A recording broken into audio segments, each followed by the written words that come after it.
Eu vou chamar para essa conversa o Flávio Serrano, economista-chefe do Banco BMG, para a gente destrinchar a ata do Copom. Agora, inclusive, né, Flávio, com essa correlação importante que a gente pode fazer em relação aos dados trazidos pelo IBGE referentes à inflação de julho. Flávio, seja muito bem-vindo e bom dia. Obrigado, Vitor. Bom dia. Bom dia a todos que nos assistem. Vamos lá falar um pouquinho de economia mais uma vez. Vamos embora. Flávio, começando exatamente pela ata do Copom. A gente tem um balanço de riscos não tão novos. O cenário externo bastante incerto. Temos os componentes domésticos também como uma justificativa para o Banco Central manter um patamar de juros bastante elevado, não dar guidance, isso é o mais importante, enquanto realiza cortes na taxa básica de juros. A gente não tem ali uma precificação, pelo menos uma sinalização muito clara do que vai fazer o Banco Central, que se mostra bastante dependente de dados. E eu queria entender exatamente dentro dessa leitura atenta e com lupa que a gente faz desses documentos publicados pelo Banco Central, qual seria o seu destaque e o que a gente pode, de fato, projetar a partir dessa análise criteriosa? De fato, não teve tanto destaque assim, né? Acho que a expectativa era um pouco essa, de que a mensagem de hoje seria muito parecida com a mensagem de quarta-feira. Um BC que deixa a porta aberta, seja para parar, seja para continuar o ciclo de calibração de taxa de juros, a depender da evolução do cenário. Então, acho que essa é a parte mais importante, obviamente, né? Mas não se esperava nada muito significativo de alteração em relação à mensagem de quarta-feira. Então, era mais ou menos isso que a gente já estava esperando para a divulgação de hoje. Flávio, eu queria encontrar com você aqui alguns destaques. A gente olha, evidentemente, para o horizonte relevante, com uma inflação muito próxima, né? Uma projeção de inflação muito próxima do centro da meta de 3%. E aí reitero a pergunta principalmente sobre a potência da política monetária, mas não só. Se o remédio ele não pode ser mais amargo ou fazer mais mal ao paciente, à economia brasileira, do que de fato convergir a inflação à meta.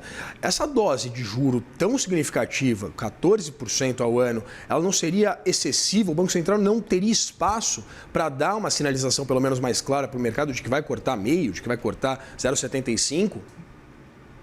Então, acho que não tem esse espaço não, tá? Olhando pela dinâmica do cenário, a gente tem uma economia que, apesar de estar desacelerando, a demanda doméstica continua forte.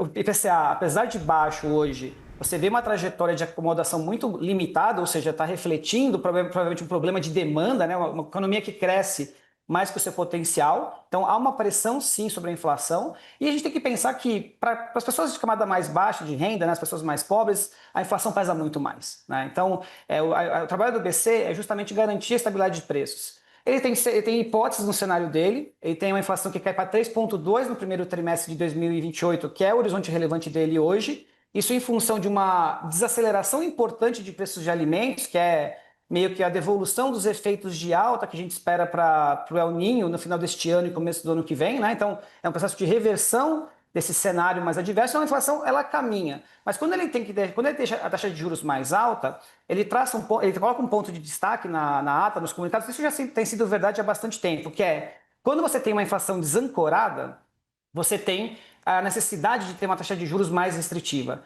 Então, a dose do remédio hoje está em função de uma economia que está desequilibrada. O BC está com juros altos, mas o governo tem gastado e impulsionado a economia com medidas fiscais e parafiscais.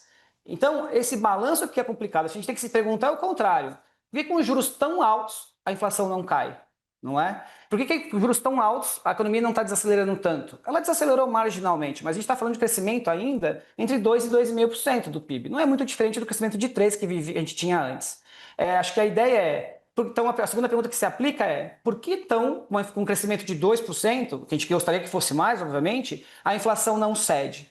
Então, a gente está faltando capacidade de produção, faltando investimento. Então, a gente está num arcabouço aqui econômico mais complexo que, infelizmente, o BC, como guardião da moeda, e que ele tenta preservar justamente o poder de compra aqui de quem é mais pobre, ele tem que deixar a dose de juros, a dose do remédio, que é a taxa de juros, um pouco mais alta assim. Flávio, se a gente olhar exatamente esse comportamento, principalmente de preços, agora, né, contemplando essa discussão com o próprio IPCA, eu queria entender exatamente a potência da política monetária. Se a gente considerar, você falava principalmente sobre esses riscos externos. O Banco Central, evidentemente, não controla o preço do petróleo, mas ao modular, pelo menos, ou conseguir restringir uma inflação de demanda mais significativa. Eu queria entender exatamente o fundamento por trás dessa manutenção em patamar bastante elevado, considerando também esses riscos que você menciona do ponto de vista doméstico, principalmente da expansão do crédito direcionado. Isso é citado pelo próprio Comitê de Política Monetária. Eu queria entender exatamente os fundamentos, pensando no comportamento dos preços no mercado doméstico, pautados exatamente por fatores domésticos e, evidentemente, essa correlação, colocando na balança com o comportamento, evidentemente, dos preços de energia.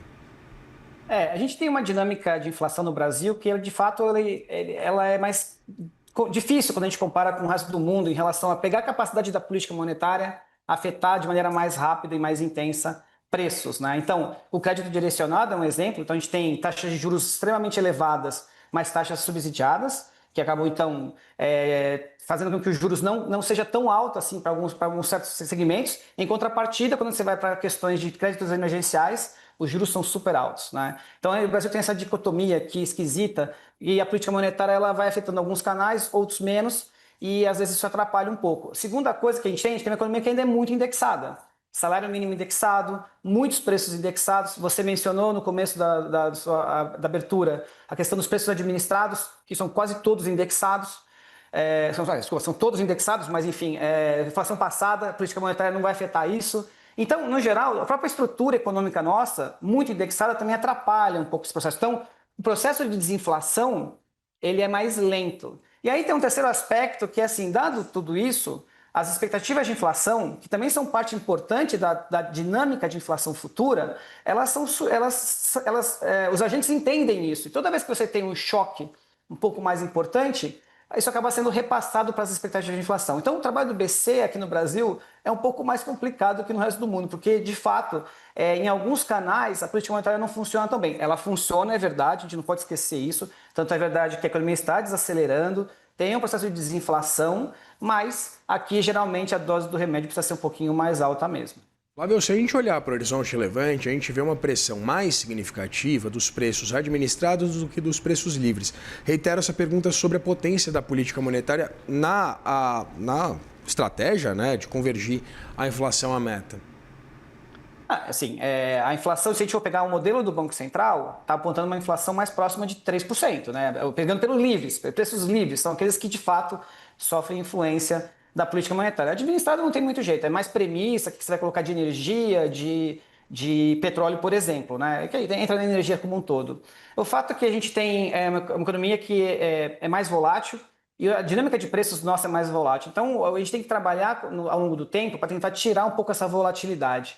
E aí você passa a ter uma inflação que é um pouco mais estável e com esses choques, eles tendem a desviar menos as expectativas ao longo do tempo, né? Pensando em preços livres, aqui também tem a questão de hipótese, né? É óbvio que o BC trabalha com hipótese da inflação convergindo, mas a gente não pode esquecer que as decisões de política monetária não são só esse número, né? A mesma coisa que a gente pegar o mercado, por exemplo, a inflação do mercado para esse período é por volta de 4,20, 4,30, né? Se a gente for pegar aqui que seria a inflação do horizonte relevante. O mercado, então, interpreta como uma inflação muito mais alta. Você tem uma hipótese talvez mais otimista.